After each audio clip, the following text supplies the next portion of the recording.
Sunday, Monday, rainy days. Tuesday, Wednesday, windy days. Thursday, Friday, smoggy haze. Historic drought, destructive floods. Grooving all week with you. These days have highs. Historic highs and mild lows. Heat waves and occasionally snow. And a destructive tornado. Wildfires burn most of our trees. And create displaced families. Yours and my end of days.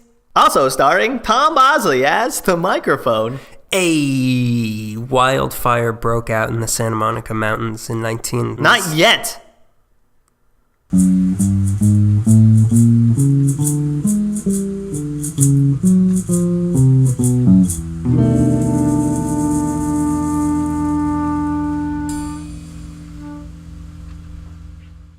Hello!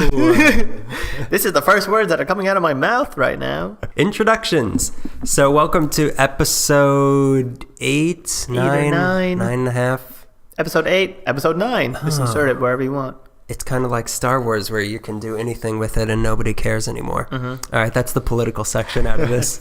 So this is episode fill in the blank of LA Meekly. This is Daniel Meekly. This is Greg Meekly. Hi. Hello. Great. Good stuff.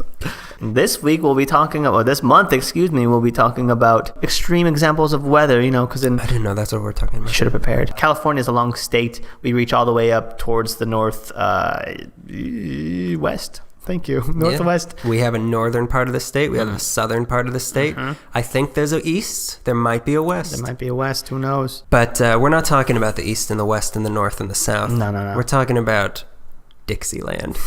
The heart of it, all the way near the bottom, sort of near the ass of the state, because it bends outward.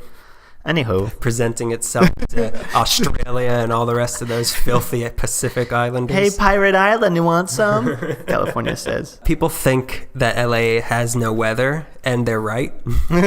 For the most part, the reason for that is because the ocean breezes cool us in the summer, and they warm us in the winter, and the mountains protect us from the reality of nature on all sides of us. So in the fantasy land, we're doing fine. Yeah, they're always talking about the blue skies, It's such fresh out there in California. It's modern. It's fresh out there. Such fresh out there. It's such fresh. The rest of the country, see, they don't know how to speak of the English like we do. That's that traditional Valley Girl accent slipping out of me. Why am I so stupid? So let's go to the mall. Has anybody seen my skateboard? Oh, this is why the Italian American society doesn't like us. That reminds me. Well, they could sit on it. Despite all of this mildness that we're known for, there's some surprisingly scary things that have happened in terms of the weather over the years, and some things that will happen in the future, which I'm going to get to, and it's going to freak everybody out. And just for reference, the official measuring area for LA weather is the Civic Center Weather Station, which is on the USC campus. It used to be in the heart of downtown on the roof of a 2-story parking structure at the DWP. People would park there and homeless people would spit on it. But in July 1999, it was moved to USC, and this move, it ended up throwing all the readings off because the weather's slightly different, so it started representing LA as a slightly different place than it used to be before that. Wow. And so sometimes the records that we were looking through, they could be unreliable or shifty. The newer ones, the newer records, you're saying? Well, yeah, comparing the newer ones to like anything post 99, I blame Y2K. You know what? I'm going to go ahead and jump aboard with you. People said it had no effect, one effect, and it hit us the hardest, and there's no memorial for that, You know what I mean? Hi. Okay, I'm going to be talking about heat waves. I'd love to talk about heat waves. So far, these first 6 months of 2014... You're making me hot, Greg. Oh, boy, take that off. That's the sort of humor you're going to get for the rest of this episode. More weather puns. So far, these first 6 months in 2014 have been the hottest the state has ever dealt with in comparison to the months of other years. It's nearly 5 degrees hotter than the 20th century average and a degree hotter than the record heat in 1934. Hottest day in California history is not LA, actually. It's in Death Valley, 134 degrees. I think that's the hottest in the world. It's definitely one of the hottest. It's one of the hottest recorded days in the planet. 134 degrees. July 1913. Don't go to Death Valley. The name alone should warn you. Don't go to Death. One of the worst heat waves we've ever had was in 1955. We went through an 8-day run of 100 plus heat between August 31st and September 7th, which killed 946 people. What? Yeah. In LA? In LA, yeah. 946 people. It's probably because of the disgusting mayonnaise-y, milky food everyone would eat. It probably just boiled up in their hot tummies. They had so much yogurt with mayonnaise in their body with the heat stroke and everything and limited air conditioning everywhere. Killed them. Who would have thought that superheated cottage cheese with maraschino cherries in it could kill you? 946. Remember the 946. I'll have a big people bowl of mac and cheese and then put some Jell-O around it, and then I want buried lettuce inside the cheese. And for dessert, the thickest malt ever created. And some gin. The worst of that run was September 1st. It was 110 degrees, and it wasn't until the 8th of September that it cooled down to a nice 96 degrees. And that was also, in that period, the hottest nights recorded. They like ranged between 77 and 85 degrees at like 4 in the morning when it's supposed to cool down. Luckily, though, 2 years before that, 1953, air conditioners were getting popular. So a lot of people had air conditioning. Not everybody, though. And back then, a lot of people worked outdoors. Like, there was a lot of outdoor jobs. So that's probably where a lot of those numbers came. In 1971, we had another bad run. Burbank, around September 12th, had a 5-day heat wave. Averaged about 105. The worst it got was 113. Oh, my God. Imagine that in Burbank. Imagine being in Burbank and that hot. That's why they call it Burbank. In the 80s, 80s and 90s, you're not going to be left out. There are 2 13-day-long heat waves in the record from August 12th, 1983, and there's another one that happens on the 29th of August in 1995. There's another one in 97. Oh, you were just getting more and more heat waves throughout the years, what I mean. You were getting, instead of like in 55, they measured it up to like 8 days. Now in the 90s, you would have a heat wave for a couple weeks. It would cool down, then you have another heat wave. This was happening in 95 and 97. But luckily in 83... Do you think the year, I think, this is just me, depending on what year it is in the century, let's go ahead and speculate. That's the temperature we get all year. You're absolutely right. Yeah. Thank you. That's why we're down to a nice 14 degrees. Those heat waves were outbeat because they both were, 83 and 97 anyways, were El Nino years. So they kind of, it celebrated really nice, the heat wave, when it over-rained and people were waiting for that nice heat wave to come back. 2 of the worst heat waves we've ever had, 2006 and 2007, we were both alive. We both knew each other. We were both in the valley. That's true. Mm-hmm. July. That's probably why it happened. Finally, Things are heating up. The keymaster and the gatekeeper meet. I'm so stupid. So it's July. It's 2006 degrees. My heavens, it's July out here.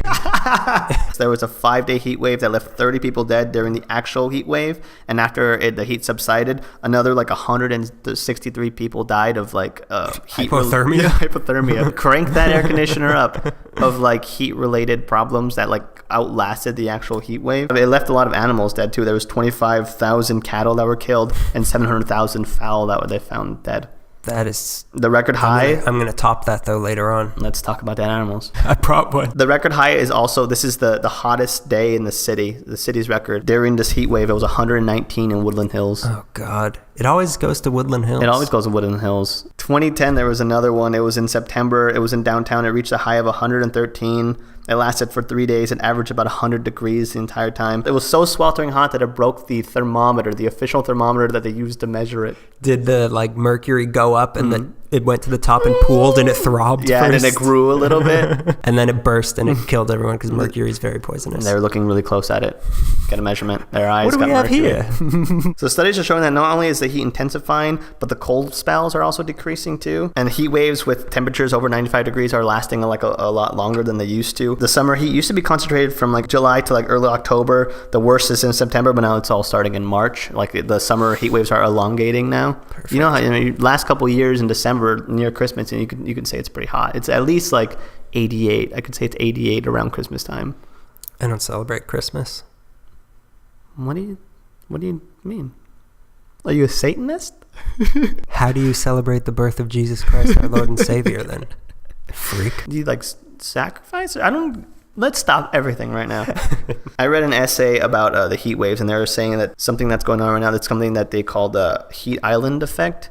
Basically, sounds sexy. I would love to be on a heat island. Welcome. The heat island effect can increase the temperature of urban areas and urban air by like 2 to 10 degrees. What do you mean by urban?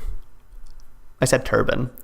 That's okay. Yeah, that's fine. Urban areas that are, they're overpopulated, they're dense. It's somewhat residential and somewhat industrial, bad areas. Basically, the population increases in the city. There's a demand for more buildings and roads. And to do this, you have to get rid of natural settings like trees and bushes and grass. These roads and buildings, though, they're made of concrete and asphalt, and they absorb heat and thermal radiation and then release it slowly throughout the day, and even at night, it just continually releases. So the days are just getting hotter. Trees and grass don't absorb heat like that, but we don't need those here in LA. Can I live in a house made of trees tree? I don't think so. What am I supposed to do? Smoke grass? Is that what you're telling me to do? Who am I? Abraham Longkin? What did I grow up in the Moodle ages? Also, we can mention global warming. The temperature also increased by like a 1.3 degrees in the past century. So about 26% of the overall building heat is due to the planet burning up, you know? So far, the months of May and June have actually been the warmest on record for the planet Earth. Like, you know, the globe's warming up maybe. June was the warmest on record since the records began in 1880. The oceans are warming as well. January was 4 degrees warmer than normal. February was 2 degrees warmer than normal. March, 4 degrees. April went up 2 degrees, and May was almost 5 degrees higher than the average. It's getting warm in here, so take off all your skin, because we're all going to die. It's drier than usual, it's hotter, and it's warmer than usual. It doesn't look good. I'm going to be talking about stuff that's happening in the future also. I feel like this whole episode I feel like Al Gore should leave a review for this episode, because we're pretty much doing his work. His work for him.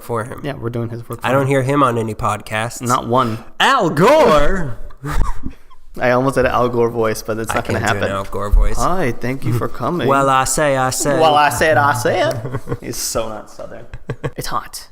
And to add to that heat, we're going to talk about something that also adds heat to our atmosphere around here, to the little air we breathe. Yeah, lay it on me. It's called the aliens.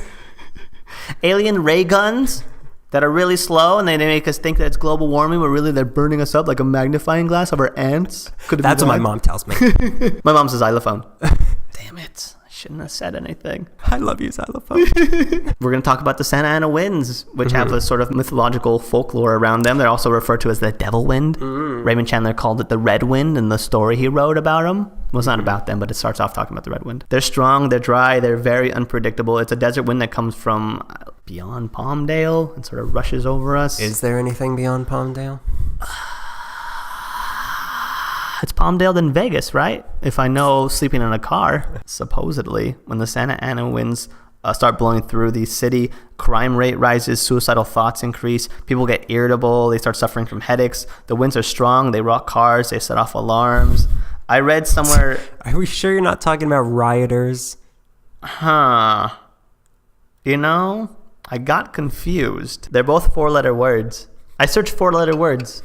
I read somewhere that in the 20s, there was a small home in Pasadena that was picked up by the winds and carried over a neighbor's house and crashed into like the third house over. Wait a minute. Again, I think you're talking about the Wizard of Oz. We're not in Pasadena It crashed into a house with little people. They all started rushing out. What is this? Little feet were in there. It was disgusting. I curled them in. And then the little guy came out of the house. He met a lion named... What were we talking about? Oh, yeah. So supposedly the Santa Ana winds were so strong in the 20s. Picked up a house, threw it a couple houses over, leveled that house. Somewhere in Pomona, there was a guy working on a roof, a chicken farmer, and the wind picked him up and carried him 100 feet and then dropped him. I thought you were going to say he was making a bet with the farmer next door. Chickens don't fly. He's dead now. He was picked up, carried by the Santa Ana winds, and then dropped 100 feet, and he's dead. He died by the Santa Ana winds. Death by wind. It would have taken Philip Marlowe about 146 pages to crack that case. Santa Ana winds are always dry. Did you just call them the Santa Ana winds? I might have said Santa. Go on, proceed. The Santa Claus winds. Santa Ana winds are... I don't know who that is. You know, mistletoe, presents, you know. This whole podcast is going to be me like trying to tell you what Christmas is. Christmas. Christmas? A tree in my living room? That's not where it goes. With turkeys and hams and all sorts of goodies? No, thank you. You've got socks hanging over your mantelpiece. All I need is my cold soup that I've been warming on my heater. Please. Leave cookies out on a chimney? What am I, a rat collector? Santa Ana winds are always dry. It's pretty much a result of where they're coming from, which is like the Great Basin of Nevada and Utah. They usually come through about fall or early winter. The winds can be really hot because they're carried over from those dry areas. And they're one of the reasons why September is the hottest month in LA. They're most noticeable in like September, November, right as the rain season begins to start. But they're pretty much what's keeping the rain away. They blow the rain away? They blow the rain away. Okay. They just keep it dry around areas. They blow the rain away. They blow the rain away. Above the Santa Monica Mountains and in Orange County, the OC, if you will. That's where the Santa Ana's winds can be felt the most. They like go up to like 110 miles per hour, which is like category 3 hurricane speed. A lot of the stuff I'm going to be talking about, Orange County gets hit the worst. It does. For everything. There are little, like, if we're a porta potty, they're the little hole that everything goes into. I have no problem with that. That's where the Santa Ana winds end, is Orange County. It carries everything from... Everything ends in Orange County. The American dream ends in Orange County. Then it starts again in San Diego. What makes them so strong is sort of how they build force.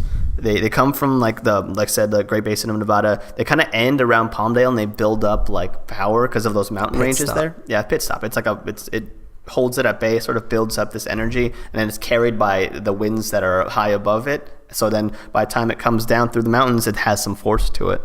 And it comes through the San Fernando Valley and goes all the way to Little Orange County over there. These Santa Ana winds that create some of the most beautiful beach days we have, but they also are behind like some of the worst fires. Like it can make easily controllable fire very uncontrollable. It can carry fires farther. You'll hear all about that soon. It takes sparks. It moves them wherever it wants. It creates a fire. With all the weather technology out there, you can only really predict a Santa Ana wind by like a couple days in advance. Like you can predict like the whole season, but you can't predict like when the Santa Ana is going to hit, how big it's going to be, and when like its effects are going to be. I was reading an article about this in the Los Angeles magazine, and I mentioned this professor at UCLA. The winds seem to be the opposite of precipitation.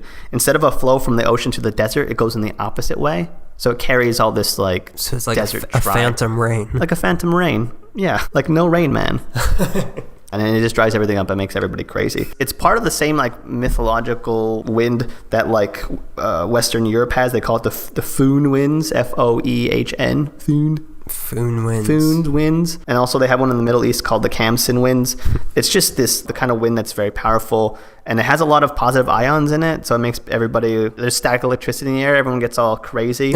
People just start to develop like migraines, and they get nauseous. Depression is more common there in the Foehn winds, as well as like menstrual difficulties, insomnia, circular problems. That explains it. You're right there in the cove, brother. Office sick days increase. There's more accidents. The suicide rate goes up. Office sick days increase.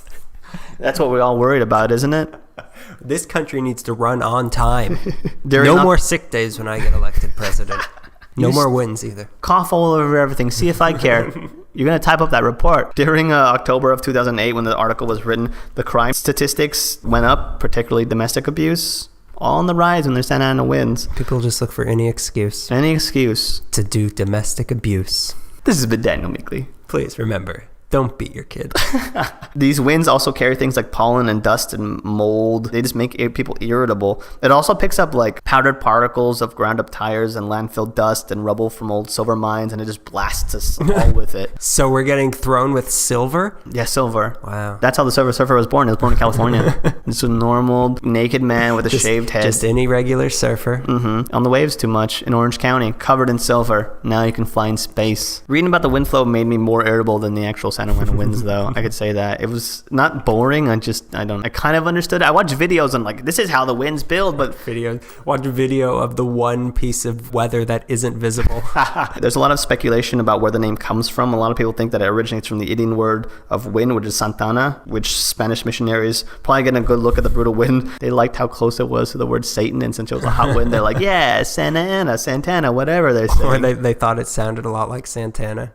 This music makes me want to listen to Santana. What about you?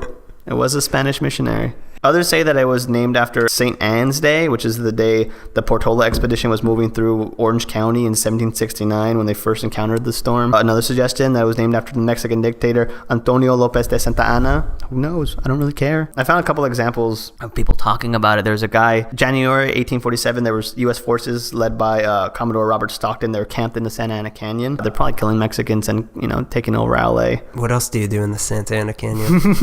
Hide. In a diary, they mentioned having to take shelter in a deep ditch and hide from the hurricane, which they noted was unusual in California. And he notes the atmosphere was filled with particles of fine dust, and he could hardly see or breathe. Much of that was paraphrased, actually. And to quote the great commandant, I can't see here, nor breathe. Nor breathe can I. Yeah, there's a lot of mythology about the Santa Ana winds. Like I looked up the references to it. Beach Boys have a song on it. Randy Newman brings it up. It's mentioned a lot. It's sort of one of LA's things that like makes it like it's like a folklore. I always, when I was growing up, because there were these fences next to my house that were like chain link fences. I think I lived in a prison yard. It sounded like it. There were dogs everywhere. And whenever the Santa Ana winds would come, they would make this like noise through the thing. So I thought that was the sound of the Santa Ana winds. But that's just wind. It's just wind through a fence. There's two of my favorite writers talk about Santa Ana. Like I mentioned before, Raymond Chandler wrote this short story called The Red Wind. And he writes one of the best things about it. I'm going to read it if you don't mind. The whole thing. 40 pages. There was a desert wind blowing that night. It was one of those hot, dry Santa Anas that come up through the mountain passes and curl your hair and make your nerves jump and your skin itch. On nights like that, every booze party ends in a fight. Meek little wives feel the edge of their carving knives. Meek. It's like he's talking about us. No, it's like he predicted that two nerds were going to sit in a hot, stuffy room at CSUN. So Raymond Chandler invented podcasting. Yeah, go on. Yeah. Also, one of my favorite writers, Joan Didion, wrote an essay on it. Yeah, this is from Joan Didion. I recall being told when I first moved to Los Angeles and was living on an isolated beach that the Indians would throw themselves in the sea when the bad wind blew. I could see why. The Pacific turned ominously glossy during the Santa Ana period, and one woke in the night troubled not only by the peacocks screaming in the olive trees, but by the eerie absence of surf. The heat was surreal. The sky had a yellow cast, the kind of light sometimes called earthquake weather. My only neighbor would not come out of her house for days, and there was no lights at night, and her husband roamed the place with a machete. One day he would tell me that he heard a trespasser, the next a rattlesnake. It just makes people crazy. It's just it's crazy people. I associate it with earthquake weather also, strangely. Yeah, I do too, yeah. I think that's when the earthquake hit. That's why. What month did the earthquake hit? We should know that. Hey, we're not doing an episode on that yet. What do you expect from us? Have we wiki vomited all over it yet? I apologize. That was an in-joke. That was an in-joke. Honest in-joke. Stupid. So now I'm going to talk about something rare, something interesting on this podcast. Oh, finally. It's only taken 9 episodes. 8, I think. I don't know. Who cares? No one's listening. Snow! Or as I subtitle it, snow business like snow business. It's not a secret. Everyone knows. Sometimes it snows in LA. Mm-hmm. It snows in the mountains all the time, which we all see when we drive around. But every once in a while, it gets cold enough for the snow level to drop as far as the city itself, where the elevation ranges anywhere between sea level and 1,200 feet. So the reason LA doesn't get snow is obviously the temperature. Mm-hmm. We can get the moisture we need to make snow pretty easily, but it has to be 32 degrees or lower, and because of the warm winds from the giant ocean to the left of us, the temperature rarely gets below 40. So since they've started keeping record of it in 1921, it's only snowed 10 times in downtown LA, which was 1922, 35, 47, 49, 50, 51, 52, 54, 57, and 62. That was the last time 62 that it snowed in happened downtown a lot in LA. the early 50s. I know. Something was going on. Something was going on. Nuclear Cold War. testing. Oh, Cold War. That explains Cold it. War. Now I understand what that That was means. what the war was about. Yeah. We were fighting for who gets snow. Vietnam won. Vietnam always wins. 1949 was probably the biggest instance that it snowed in downtown. Okay. It snowed on and off for... Well, just over the whole city. It snowed on and off for 3 days. Oh. Downtown, it barely got 1/3 of an inch, but other areas got as much as a foot's worth of snow. Really? Even Santa Monica got snow. Santa Monica? Even Santa Monica. What about Venice? Too soon. Parts of the PCH got closed down. The roads through the Santa Monica Mountains were impossible to pass. 20 cars got trapped in Laurel Canyon. Sorry. This episode, it also saw the highest demand for gas from the SoCal Gas Company. It snowed other times, even though they weren't officially recorded by the downtown weather station. Mm-hmm. I knew it wasn't my imagination that it snowed in Granada Hills when I was younger. And it did happen on February 8th, 1989. Granada Hills, Porter Ranch, Tarzana, they all got about 5 inches of snow. Really? I told everybody. I didn't. I still don't believe it. Wait, how can it snow, but you don't do Christmas? You don't get snow. I don't know what that means. Wait, in 1989, how old are you? 3-ish? 42. I would have been 1. I would have been February 1989. I would have been not 1. 5 months old. Mm-hmm. They had an inch of snow for every month that I was alive. They tried to kill me. I've even had eyewitness reports to this day of seeing snow on those hills north of the valley when it gets really cold sometimes. Yeah. January 2007, it snowed in Malibu in the West Valley and Santa Clarita. It hailed in Venice, Santa Monica, Westwood. February 26, 2011, it snowed in Sunland, Tujunga, and even in Studio City. Did it? And I remember not that long ago they were talking about there was some light dustings of snow on the 101 above cute. Hollywood. That's cute. It was cute. The only downside with the snow is that whenever this sort of thing happens, it kills a lot of produce, especially the navel oranges, which apparently are very susceptible to cold. So their prices go up during these cold snaps, but I would gladly trade snow to never have to see a navel orange again. I hate them. That's the worst thing I've ever heard. You know, you can go. There's a lot of places where it snows that you can go to instead. Downtown? Yeah. On top of the ARkO building, which is not the ARkO building anymore, but it's always going to be the ARkO building to me. AA ARkO. Another rare thing. A lot of people don't think about this, but LA County is the tornado capital of California. Is that right? It is. Why is that? Tell me more. I'm interested. I've never seen a tornado or a twister. I think I have. You're making it up. I think I was. Yeah. Tornadoes are caused by cold air blowing over a warm area. Since 1950, there's been about 5 tornadoes per year in LA County, with around like 43 major ones actually touching down. There's never been any deaths, but 45 people in LA history can say they were injured by a tornado. Wow. So tornadoes, they're ranked on the Fujita scale. So an F0 has winds less than 73 miles per hour. F1 is 73 to 112. Okay. F2 is 113 to 157. Most of the LA ones have been F0. 9 of them were F1, but 5 of them were F2. Wow. LA tornadoes don't look like Midwestern tornadoes because they don't take the form of a funnel cloud usually. It's just like a bunch of invisible wind. The general notion that tornadoes don't happen in LA, it causes a reluctance for people to officially declare certain winds to be tornadoes, which leads to nobody being prepared for it as they should be, and it causes more damage than if we had been warned that there's a tornado here. But on the other hand, we're well prepared for the aftermath of a tornado because of all the earthquake training that we have, which is just, I like to think of tornadoes as earthquakes of the sky. Never the two should meet. So most of the tornadoes that hit here, they tend to stay in one place, but one in 1966, it cut a 10.3 mile path from Torrance to Paramount. Wow. One went from Inglewood to near LACMA, one went from Long Beach to Cerritos, and one went from South LA to downtown. In 2010, people were evacuated from the area that got hit by the station fire, which I'll talk about. Another tornado hit the Long Beach area and threw catamarans all over the place. That priceless catamaran collection in Long Beach. Ruined. This was part of a storm that also caused flooding in Long Beach and San Pedro, which we'll also talk about later. The biggest tornado in LA history was March 31st, 1983. In the 80s. In the 80s. So, in the 80s. All right, go ahead. Too much singing. Too much singing today. So at 7:40 a.m., an F2 tornado with speeds of over 113 miles per hour touched down 51st Street in South LA. It went up along the 110, and it was polite. It crossed over to the 10. Very nice. Check both ways. It ended up at Olympic, where it dissipated at 8:05 after leaving a trail of destruction 3 3/4 mile long and a third mile wide. People that heard it, they said it sounded like 1,000 freight trains passing by. It ripped down power lines and damaged buildings. It did $3 million worth of damage to the convention center. There's a lot of pictures of that. 30 people were injured. So 30 out of the, 45 people that have been injured was in these 20 minutes or so. Just this past March also, there were some tornado warnings in LA. So it's always happening. So it disappears to us as strong winds? Yeah, I mean, you'll see... You'll see like dogs and stuff flying around in it also, but it won't look like a funnel. Okay. Yeah, it won't be, the traditional twister that we've all come to love. that iconic thing that we all grew up with.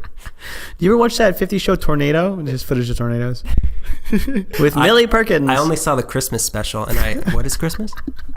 I saw the December special. I saw the end of the year special, as I call it. New Year's, no end of the year. No, about 6 days before that.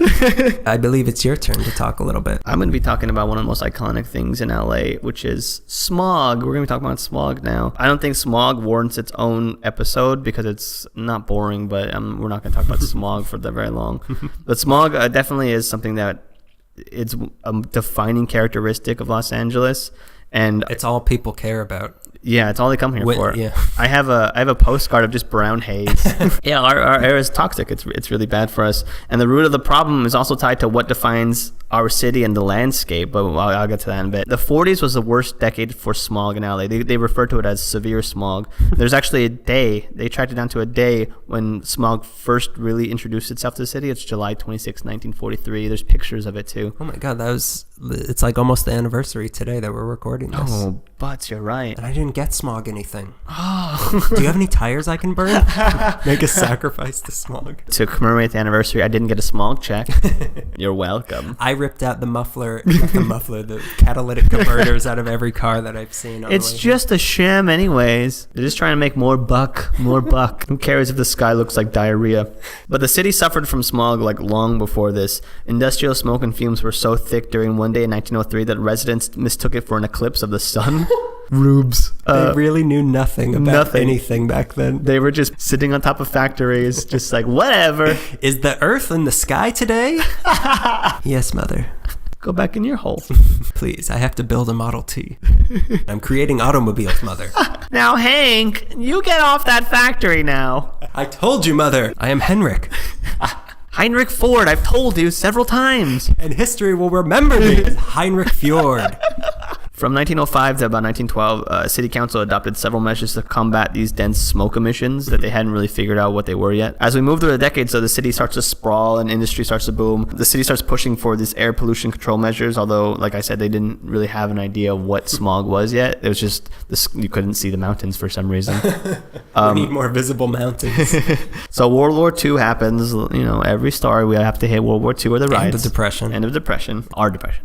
World War II dramatically increases the city's industrial base, and that results in more air pollution. The city's population and motor vehicle fleet grew rapidly as well. More cars on the road. One of the most defining things about LA is how we're all sprawled out. It's distance. And the whole thing is like, well, if you get a car, you can go anywhere you want. That trolley's not going to take you. When we build these freeways, that trolley's not going to get you anywhere. As a result, according to weather records, visibility starts declining between 1939 to 1943. Pollutant smoke was so dense and pervasive, it constituted as a serious menace to aviation. They considered moving an airport. I forget what, Pomona, I think they considered moving the spot because they couldn't see because the smog was so dense. July 9th, 1943, thousands of people in downtown LA were so bothered by the burning, stinging eyes that they telephoned the police department to ask if aircraft plants were carrying out smoke screen tests, which they did during World War II. The director of war activities, though, of the police department reported that there was no smoke test being conducted, and this mysterious airborne irritants quickly dissipated. But 3 weeks later, the city experienced the worst of the smog events of the 40s. So it happens, like I said, July 26, 1943. Happy birthday. Residents of LA suspected that was chemical warfare attack from the Japanese. Oh my God. I know. The brown smeared fog that hung over downtown was irritating folks' eyes. Their nose was running. They were suffering from headaches. There's an oppressive brown cloud right over downtown LA. It lasted for 4 hours and it was so thick that it limited visibility from up to 3 blocks.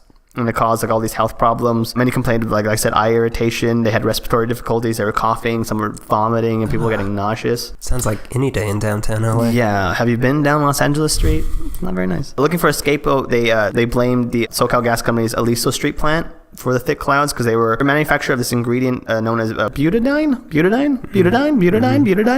They manufactured this ingredient for synthetic rubber called butadiene, and they thought that was... What's that name? Butadiene. Say it again.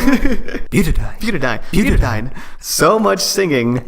Yeah, that happened the next day. The very next day, they're already it's at Aliso Street plant. That's the one that's doing it, so they closed it. Completely shut down the plant. And it's that monster they've created. It's that Frankenstein fellow that plays the organ at the downtown theater district. So that same year, people were so bothered by this thick cloud that they still hadn't figured out what it was called. That was his first introduction to LA. Was this day in 1943. It was his coming out party. His coming out, his debut. I'm ready for my close-up. LA created the Smoke and Fire Commission to study the problem, and in 1945, the city issues the first air quality regulations banning the burning of trash in suburban backyards, which is something people used to do, apparently. I know at least one person that still does that. Really? Yes. I'm going to ask questions off mic, definitely. Yeah. I have a lot of trash that could burn. I am living. I got a lot of evidence. I got to burn up a lot of bloody clothes. The sanitation department striking my house. So after they closed the Aliso Street plant, they spend $1.5 million in a couple of years later to kind of bring it back, but they eliminate all the butadiene fumes from that place. I guess they rerouted the way it pumps out into the air. They just pumped it straight into the water supply instead. You don't want it in the air? Drink it. I'll tell you where to go. So it's learned in 1947 that this mysterious fog was actually coming from us, our cars, the symbol of living in Los Angeles. The fumes from the tailpipes were the source of the smog problem, and the brown hue was a product of the ozone, which was when partially unburned exhaust from the automobiles and the hydrocarbons from oil refineries are hit by sunlight. It creates that brown haze. Imagine the revelation. It was us all along. It's the best Twilight Zone episode. After they kicked all Japanese people out of the city. All Japanese people and gas suppliers. They had to take all these big buses over to Santa Anita, and it was just pumping smoke. And they're like, nope, it's the Japs that are doing it. The bus doesn't look like that when I'm in it. So like I was saying, sprawl leads to distance. The more we sprawl, the bigger the city gets, which allows for overpopulation, and that leads to traffic. There's so many people on the road. We all have our own cars, and there used to be advertisements there's a car for every household, every member of the family, Even Junior. All these things are tangled up from the very thing that makes, like I was saying, the city unique, like our sprawl, our distance, our cars that get us around, all this. That's why smog is a defining characteristic, because it's all tied to what makes our city. What it is. We can't have one without the other. Very rich children. Also about the city, you brought up before, we have a long history of bragging about our fresh air and how proud we are of it. Around coastal areas, it might seem fresh. Kinney went to Venice and it cured his asthma, but smog still looms over overpopulated areas like Vernon and Maywood. I think Vernon is where it's very industrial, it's densely populated, it smells really funky because of the Farmer John meatpacking building. It's one of those areas that just produces a lot of smog. It's a heavy industrial area. If you look at photos of smog in the 40s, it really shows how much of a beast it was. I don't think it's as bad now as it was then. Yeah, I think it's supposed to be getting better. Yeah, it's supposed to be. Because I drive a hybrid. That's why. But hybrids are the problem. Hybrids are the problem. Yeah, I was looking at the pictures. I'm like, this is the Dust Bowl. It looks like the Dust Bowl. You can barely see buildings. The smog cup. Smog cup. Some days were so bad that parents decided to keep their kids home from school. Athletes took their training indoors. Farmers found their crops withering away from the toxic air. People were flocking to doctors. Did they affect the navel oranges? No, they made them stronger. That's how we. I want them gone. I want them gone. I don't care what it takes. You got to make it snow. You got to make it smog. Whatever you got to do, do it. Brown snow. Anyways, I could make brown snow. I can make yellow snow, but I prefer to make brown snow. People were flocking to doctors' offices. The people who already had respiratory problems were going in. They're all short of breath. Their eyes were irritated. They also said it smelled like bleach, which I thought was weird because it certainly doesn't smell like bleach. Bleach. Maybe it wasn't smog. Maybe it actually was the Japanese. They got us.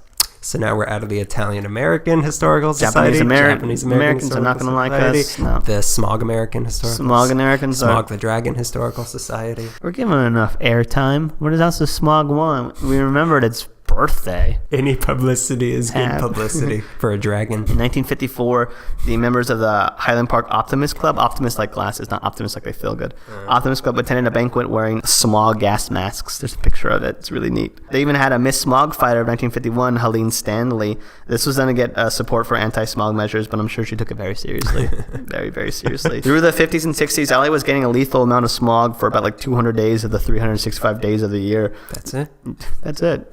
It's only an overwhelming amount of days that we had to suffer it. That's when you can start seeing color photos of that era, and it really does identify this brown orange haze. It does look really disgusting. In those old Kodachrome film, it looks really bad. But then again, it makes the sunsets look really nice. It does make sunsets look really nice. I mean, because the air above us is burning because it's toxic.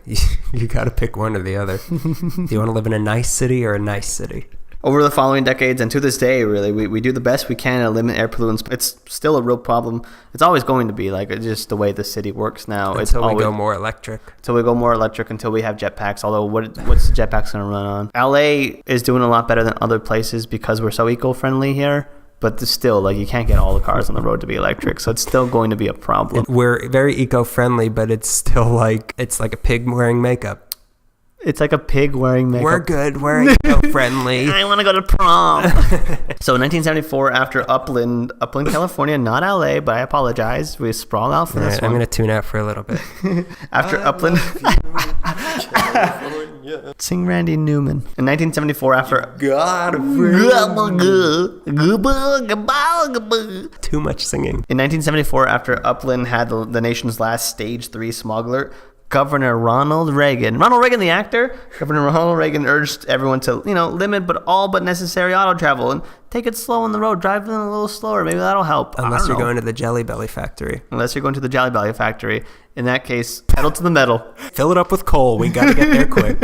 The 70s also sees the Clean Air Act come into place, which aimed at limiting emissions from both industrial plants and motor vehicles. We created it in California, and later it's going to be adopted by the entire country. In 1984, that's when they began the California Smog Check program. That every time you register your car, want to renew your tags, they make you have your car certified to ensure your car is emitting low levels of toxic pollutants instead of just like you said, a coal burning train.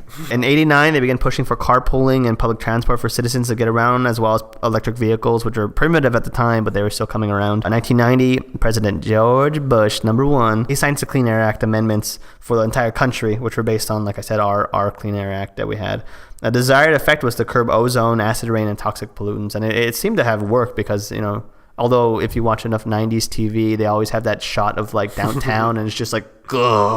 Mordor. It's Mordor. Despite all these pushes to get the air clean, it's still a major cause of a lot of health problems, particularly in more urban areas because it's just a lot of people in smaller areas and they're always industrial. What do you mean by urban? You know that I mean minority areas. Oh, you mean where you live? Used to. It used to be one of those places. Now it's Junior Silver Lake. In 1987, they conducted lung autopsies on over 1,100 people who were killed in auto accidents or that were murdered, and they found that 27% of them had severely damaged lungs. So then there's a link. The killer must have been Ronald Reagan. I would have got away with it if it wasn't for you pesky kids and that smog up there. In 2001, USC conducted a survey of the health of over 1,700 young children and found that over an 8-year period, those who lived in smoggy conditions were 5 times more likely to have low-level lung function. Childhood asthma rates have risen as high as 14% in those smoggy areas. 2005, they did a statewide survey and found that 9,600 people die from air pollution-caused ailments every year. You compare that to 3,200 who die in car crashes and 2,000 who are murdered. There's about 3,400 trucks, 16 ships that arrive daily at LA and Long Beach ports. They create more than a third of air pollution with very little regulation as far as I can tell. There's that. Have you ever been on the 710 freeway going to Long Beach? It's just those big shipper trucks and they're just pumping it out. And many say that traffic is going to quadruple in 20 years. So you got that going for you. Perfect. We have it better now, like I said, but it's still bad. We're working against the smog because there's a lot of citizen activism and there's a lot of scientific advances in emissions. There was a landmark environmental legislation passed which allows the EPA to regulate air pollutants. So we have a lot, like I said, going on. LA is very eco-friendly. They're very conscious of our health and stuff, but smog's not going anywhere. Smog City. Good. It's no longer, I don't think it's top 10 in the world anymore, but we are number 1, I'm pretty sure, in our country. I think China takes the cake. I guess that feels good. Finally, China wins something. We're number 1 in a lot of awful things in LA. Yeah, we are. Headshots. The headshot capital of the world. What else are we known for? So, hey, Greg. Yes? What comes to town every year, gets on my nerves, and ruins all my stuff? My mother-in-law? Wildfires. Okay. Yeah, so it's one thing that LA does right. It's a horror that you can depend on happening every year. Mm-hmm. And there's so many that have happened, big and small, but we're just going to talk about some of the biggest and the most important ones. Can I ask a question? Yes, How Greg. can I prevent forest fires? Only you. Proceed. So the first big fire in LA history, we've talked about it a little bit before. It was on October 3rd, 1933, in a little place I like to call Griffith Park. The curse of the park. Griffith Park. This is... Every episode since that episode has just been proof supporting that Griffith Park is cursed. Yep.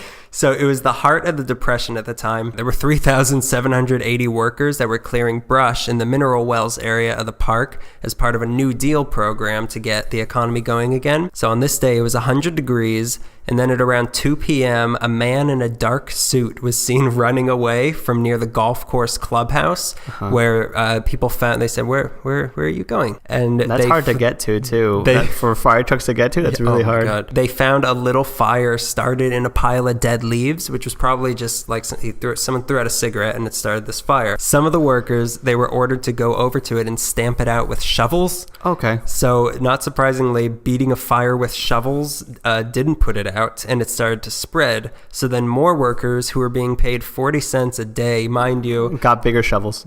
they got snow shovels. What else we got? We got rakes. They were hit it with wood.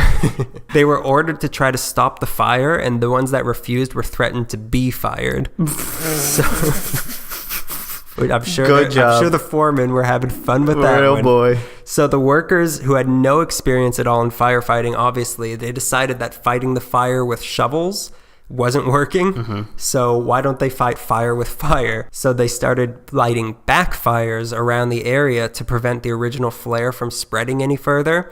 And then at 3 p.m., the Santa Ana winds shifted and the fire spread through the entire canyon that they were in. And this things got very scary now. So the fire started eating its way around the entire canyon. The only way out of it was to climb to the top of the hill and get to the other, like get into Hollywood. Yeah. And not everyone made it. Survivors said that you could trace the path of the fire by listening to the screams as people all around you were burning to death. Wow. The whole canyon was just echoing with screams, and in all 29 people were killed, 150 were injured, making it the deadliest fire in LA history and the second deadliest in the US. All the charred bodies they found were facing towards the summit with their arms outstretched to try to get to the top. God. Did we mention that Griffith Park is cursed? When the real firefighters showed up, they managed to limit the extent of the damage to just 47 acres, but they found that most of the victims weren't killed by the original fire, but by the backfires that they were all setting to fight it. So not only were these workers being paid 40 cents a day, the courts decided that the workers who got injured from this weren't entitled to workers' comp. Mm-hmm. It was the New Deal. Yeah. A few years later, President Roosevelt came to visit to unveil a bronze statue to commemorate the victims. But then in 1938, a huge flood washed it away. Again, did we mention that Griffith Park is cursed? So then in recent years, they planted 29 trees there in honor of the 29 that were killed. Mm-hmm. In my opinion, that's just 29 more trees that can burn again. So it was ruled an arson, but they never found who did it. The LA Times blamed it on communists, but the man running away in the dark suit was never found. So some other minor major wildfires.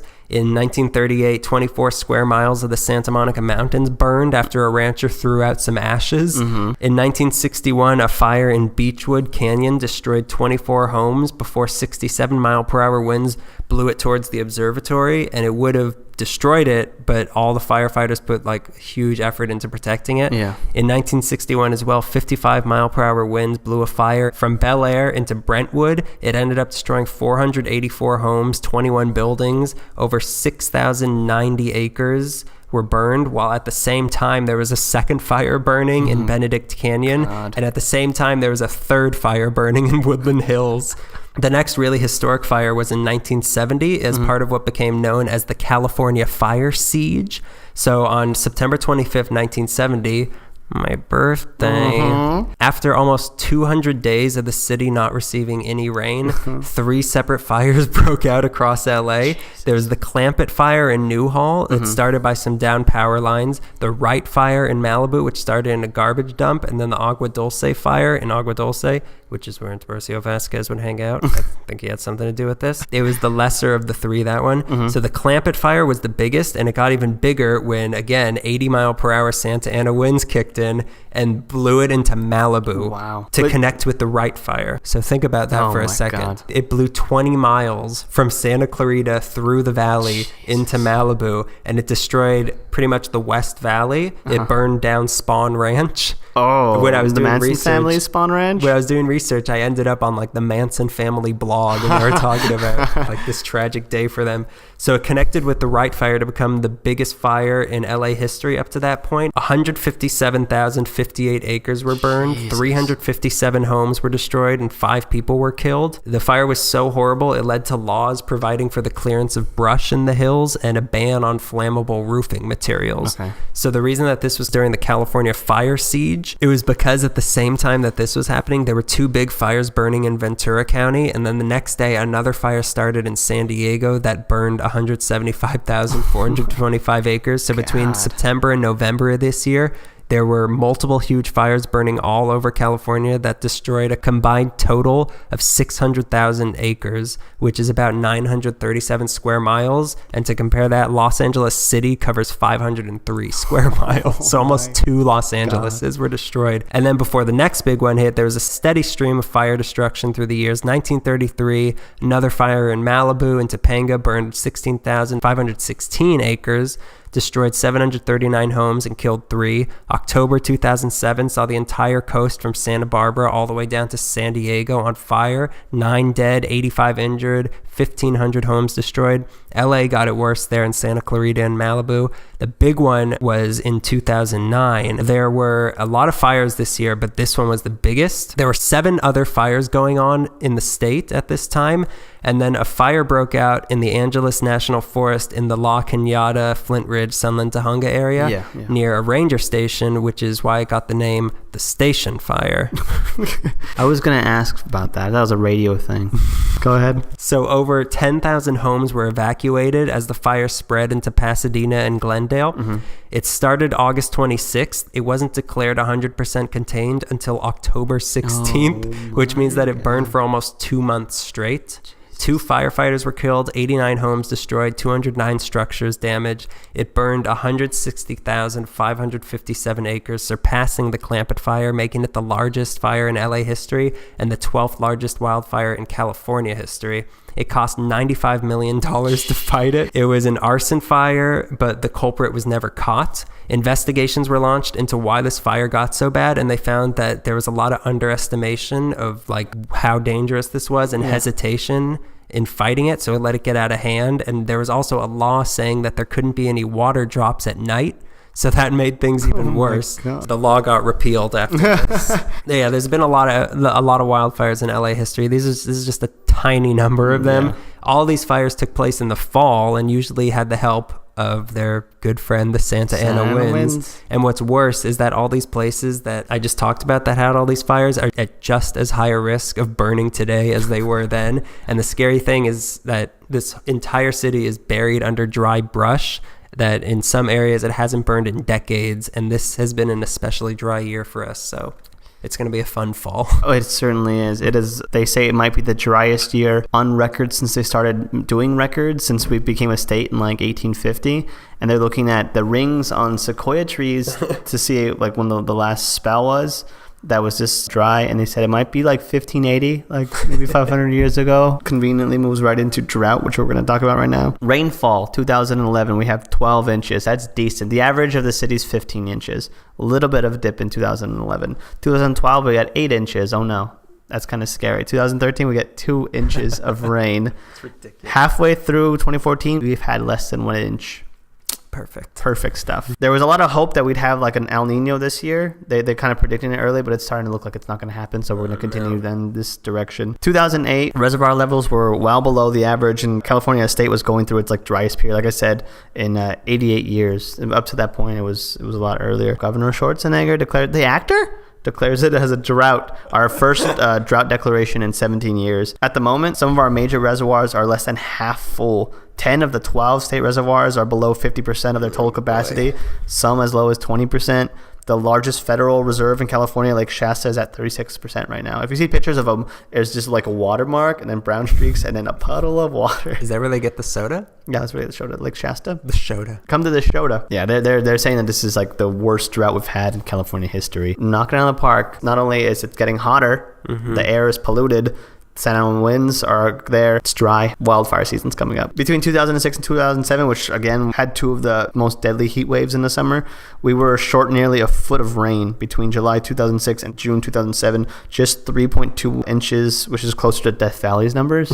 So just to school you on a lesson about how we get our water, there's 3 main sources of water. There's the Sierra Nevada snowpack, which melts the ice and it comes down through Central Valley, and that's what gives water to all the produce and stuff. California is like a major provider of the entire country's fruit, produce, and like livestock. And because it's so dry, we've been losing a lot of money, almost like $1 billion in revenue because of this dry period. We borrow from the Colorado River, and then there's just the groundwater basin water that we use. That's the 3 sources of water that we have. What about bottled water? Bottled water. Can't we just use that? It's coming from Switzerland, though. Let's drain them. Yeah. A decade ago, in 2004, California agreed to stop using more than its share of the Colorado River water. That's like a major import for us for water. Like I was saying, we're losing more like $1 billion in revenue because of our dry period, which is affecting a lot of people.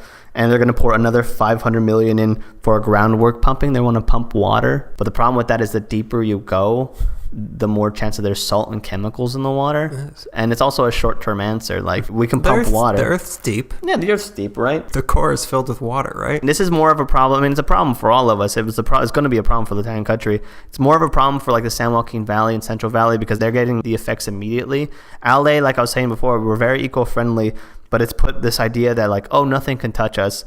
So we might be sort of like ignoring the problem and wasting all our water, because they're saying that we could be in the middle of what's called a mega drought. They're saying it could last for more than a decade. A mega drought lasts for more than 2 decades, and they say we might be at the beginning of that because we're just getting less and less water and more heat and everything's dry. The state's drought has reduced river water from Central Valley farms by roughly like 1/3 of their normal level. The amount of groundwater pumping is doubling in some areas, such as like I said, the Tulare Basin and San Joaquin Valley. This has kept the agricultural losses from like spiraling out of control, but it's, like I said, not a permanent solution for this like pumping groundwater. The snow from the Sierras only produced 29% of its normal amount of water, like the lowest reading since 1988. Your birthday. That was the year you're born.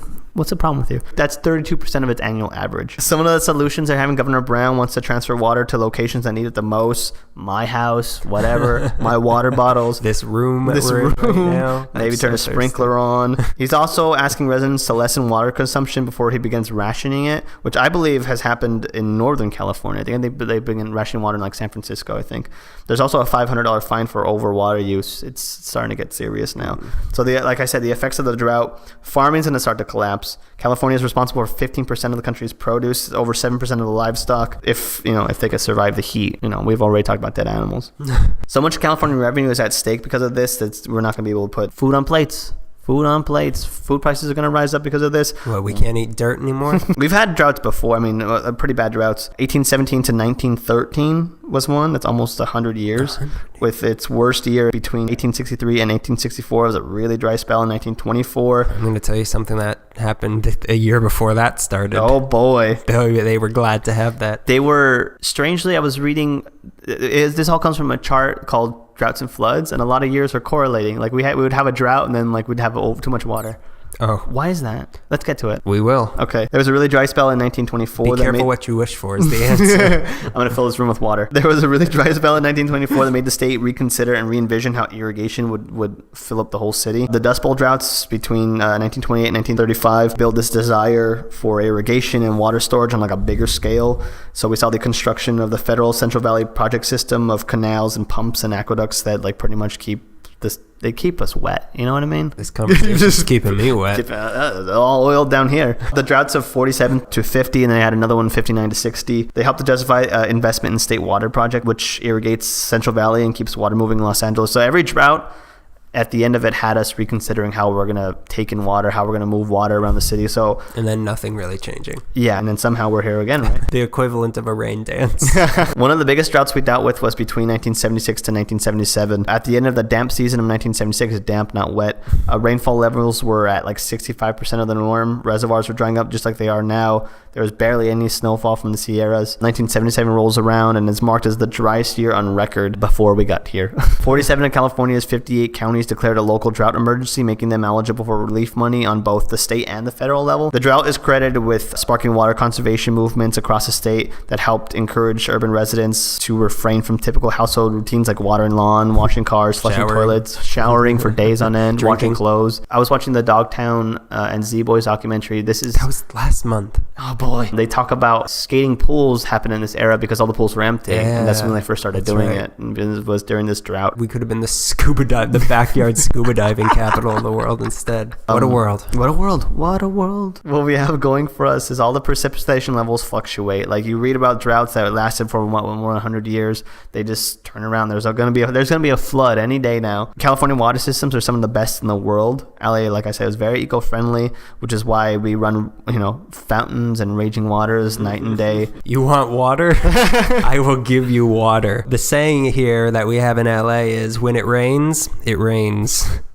It doesn't rain a lot, But when it does rain for longer than 3 minutes, it can be disastrous, especially in the areas that just a few months earlier got entirely razed in a wildfire. The highest one-day total of rain in LA was on January 23rd, 1943, with 26.12 inches, which in some areas of the city was 70% of the yearly rainfall in one day. Wow. It was also the greatest one-day amount of rain in California history as a whole. Yeah. So the climate of LA, it used to be a lot different. The LA River didn't used to drain to the ocean so far south. Yeah. So it mostly let out onto the land, which created a wetland environment in a lot of the LA basin area. Yeah. So it was it was more marshy, lush. There were, swamps, stuff like that. Like cartoons, like when you watch a cartoon and they're in a meadow. Yeah. Yeah. It was kind of like heaven. It was all pretty nice. And then two of the biggest floods in LA history changed that forever. So the first big one, it was 1815. There was a 10-day storm, and it washed a bunch of rocks and fallen trees down the LA River. Mm-hmm. And all of this junk, it sort of reached the Elysian Narrows, which as far as I can tell, it's in the, generally the Elysian Park area. Right. So it all bunched up, and it formed a sort of natural, unnatural dam that was between 10 and 15 feet high that stretched to just below Chinatown. Yeah. So in addition Forget what?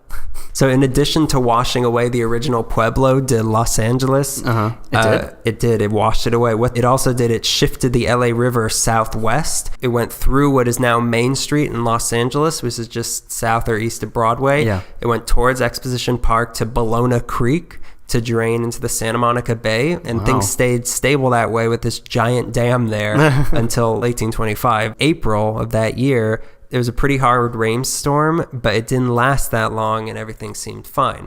Meanwhile, the rain in the mountains didn't stop. So then at midnight, a huge rush of water poured through the river, and it was so strong, it shattered that giant dam, and the surge was so powerful that it shifted the river east again, and it cut away a bluff on the slope of the mountainside, which became known as Paredon Blanco, which is today known as Boyle Heights. Oh. And then this new path that eventually reached all the way down to the San Pedro Bay, which is where the river now drains today. That is so far. It's horrifying that something could be that powerful.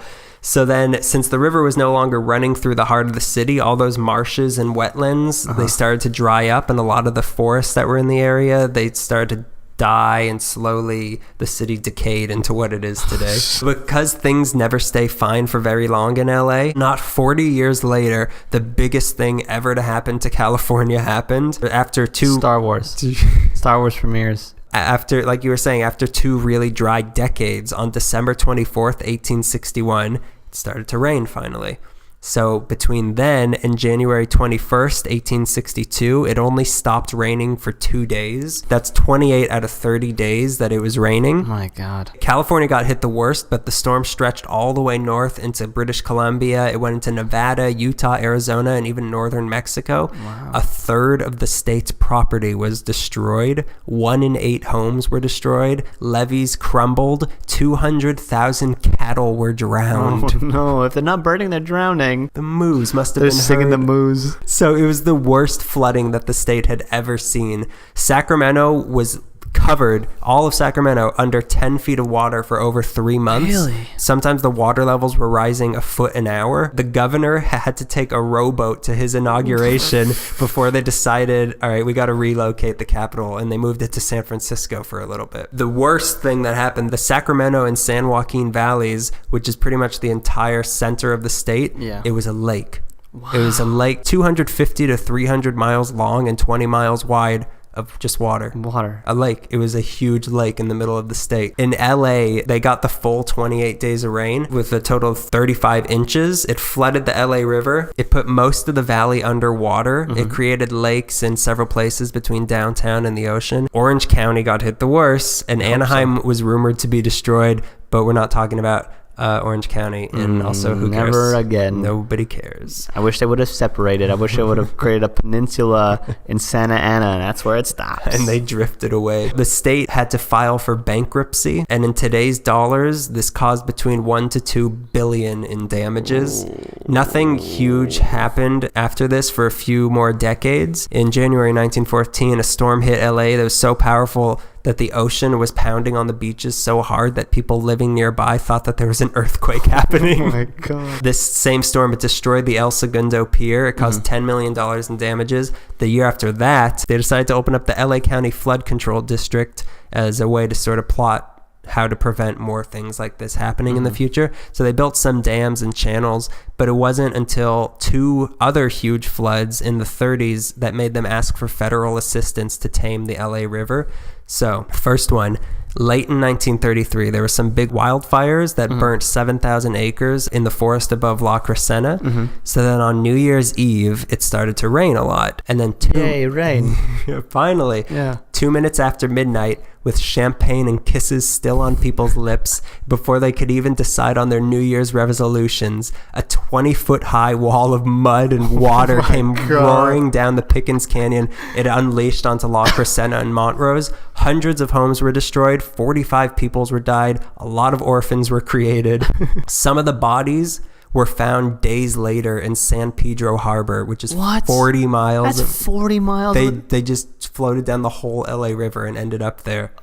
So there might have been even more people that were killed that were living up in the mountains because it was during the Depression and poor people were just everywhere. Yeah, everywhere. So, but they might have just got buried in mud and they were never found. Oh my God. So there might be some homeless corpses up there if you're... Let's go digging. Grab a shovel. Let's put out a fire and go dig up some corpses. Light the lanterns. It's going to be a busy night. This surge, it changed the geography of the area itself.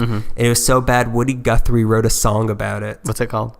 It's called "This Land Is Your Land." Oh, that's about that? No, it's called like the LA New Year's flood, something like that. Okay, sing it. We're doing enough of that. Well, that's Bob Dylan. It created a moonscape. Like it looked like the moon in the area. There was looting everywhere, much like the riots. And strangely, a giant mastodon tusk. It got like churned up in the mountains and it ended up in town. Wow. Yeah, that's the only good thing to come of this. Is that sitting in the tar pits right now? That's how the tar pits were formed. So after this, the city thought, we should probably build stuff to prevent this sort of thing. And they started to, but the construction wasn't even done before the next one hit, which was the night February 27th, 1938. It started to rain, and then it stopped, which people always get relieved by that, and it's never the case. 15 hours later, another storm hit, and then after a total 5 days, it had rained 10 inches in LA, which it doesn't seem so bad.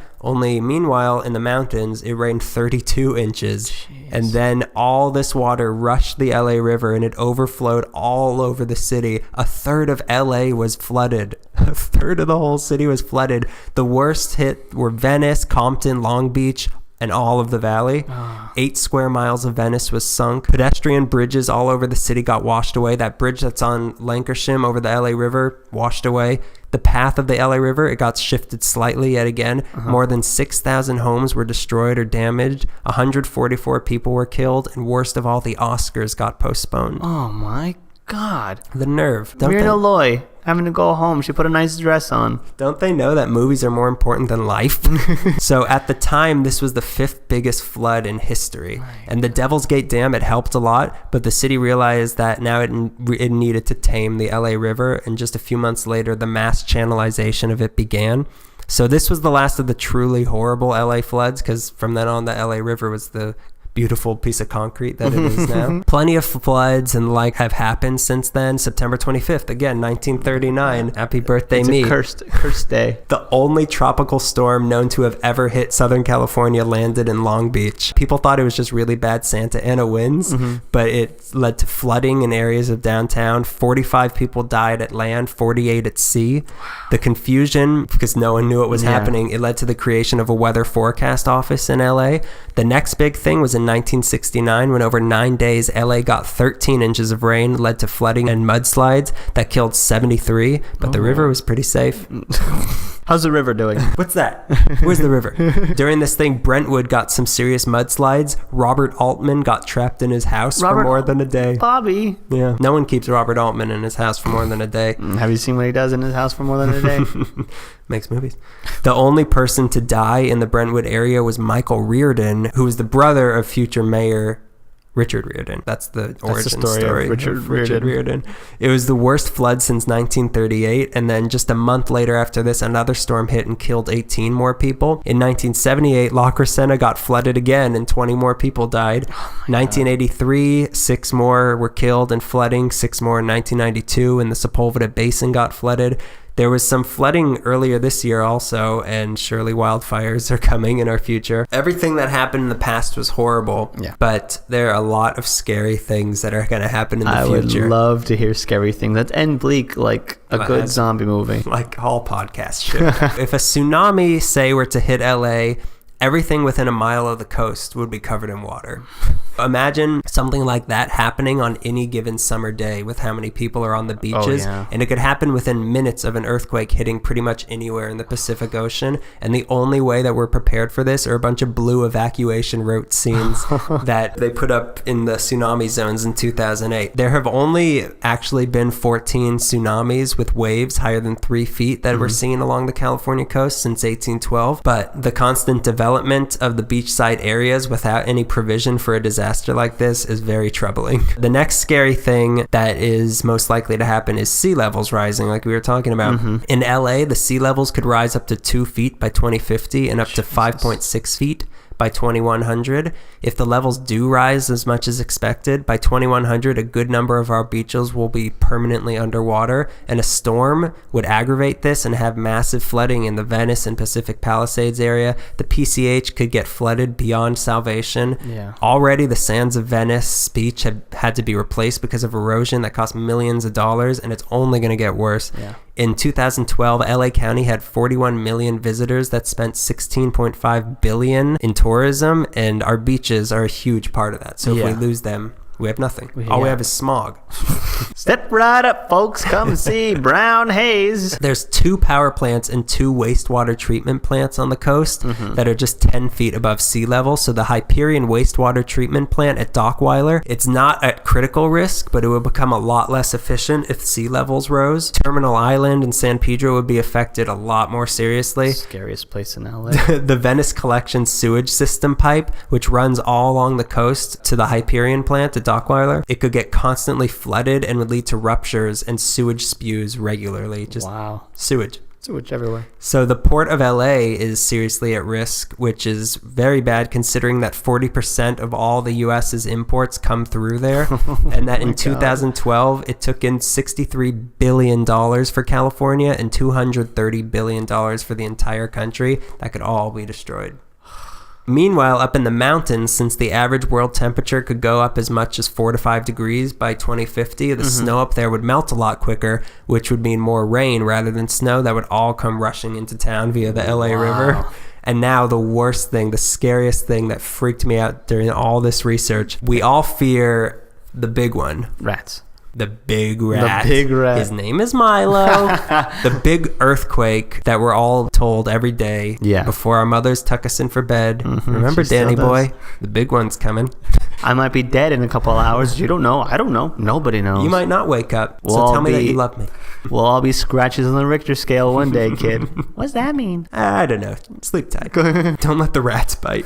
Sleep under your bed just in case the roof collapses. But while we're all worrying and preparing for that, we're neglecting to prepare for something even more destructive that is just as likely to hit us. It's called the ARkStorm. Big A, big R, little K, storm. This is the big one of storms. They happen every couple hundred years or so. Geological testing has shown that such a thing like this has happened in the years 212, 440, 603, 1029, 1418, and 1605. That thing that happened in 1862 where the state was underwater, it wasn't even as bad as this is going to be. And predicting when this is going to happen is impossible. So it could happen any year, and we'll only be able to guess that it might be coming a few days before it hits. Oh my God. And it's not just going to hit us, it's going to hit the entire West Coast. So ARkStorm, it stands for Atmospheric River 1000, big A, big R, little K for 1,000. Do you get it? I don't get it. Do it again. So an atmospheric river, it's the monsoon sort of thing that fills up the Amazon River every year, which it's just like the sky opens and there's a river in the sky that falls on you. Wow. And this is going to have the power of 1,000. There's going to be about a month of continuous rain with up to 10 feet of rainfall in some places. The rain level in some of the areas will be the amount only experienced every 500 to 1,000 years. Dams are going to overflow. Levees are not built to withstand what is going to hit them, and they will crumble. There's going to be massive flooding across the entire state for weeks. A fourth of all homes in California will be flooded. My house is gone. Oh, I'm at the bottom of 2 hills. First one. Yeah. Ground zero is your house. In between all these other houses, suddenly mine just slips away. You pour out a bottle of water and the evaporation of that unleashes the storm. San Francisco is gone. Yeah. No more San Francisco. It's all underwater. Where am I going to get my tomato soup in a bread bowl? Nowhere. Well, the bread will float down to us eventually. In LA itself, 70% of the city will lose electricity. All of the beaches will be gone. San Pedro will be underwater almost completely. Marina del Rey in Venice will get it very hard. Yeah. Redondo Beach is gone. Santa Monica Pier is gone. Aquarium of the Pacific is gone. Octopuses everywhere. Oh, no. Sea rats. There will be landslides. Manhattan Beach, Hermosa, LAX, they're all going to be hit with big waves and flooding. Imagine LAX and there's waves hitting the planes as it's taking off. And they turn into boats for some reason. Yeah, for some reason they turn into boats. They use that slide, the rubber slide. Yeah. They have to stay afloat. And everyone likes it. I can't wait for the Ark. It's going to force up to 1.5 million people to evacuate their homes within a few hours. Long Beach has some protection because it's facing south rather than west. Yeah. And it also has this 9-mile long barrier protecting it. The majority of flooding in LA, it'll be near the beaches, but there's going to be a long trail of water coming down from the mountains through East LA and Whittier, Downey, Compton, all the way to the port. South LA is going to be very badly flooded. West Covina, badly flooded. A few spots in the valley will be hit pretty hard. The flood depths, it could be between 10 and 20 feet. Jeez. A lot of lives, tourism, history, art will be at risk. Luckily, Orange County is going to be hit the worst. Oh no, they hit the Van store. How many soup plantations did they take out? It's gonna make the Finding Nemo ride at Disneyland a real adventure. Finding Nemo, because that's the name of your dad. And the wastewater treatment plants will be overwhelmed. Raw sewage and hazardous waste will just flow into the streets and eventually into the river, and that's gonna stick around for a long time.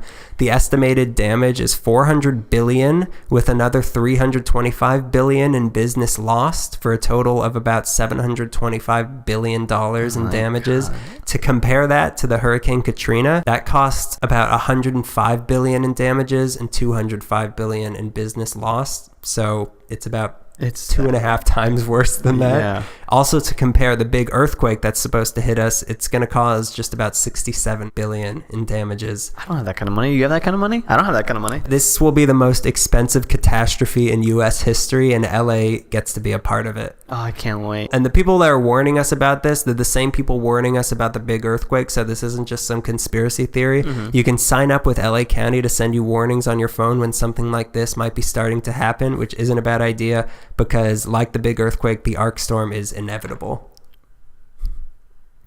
And that's been LA Meekly.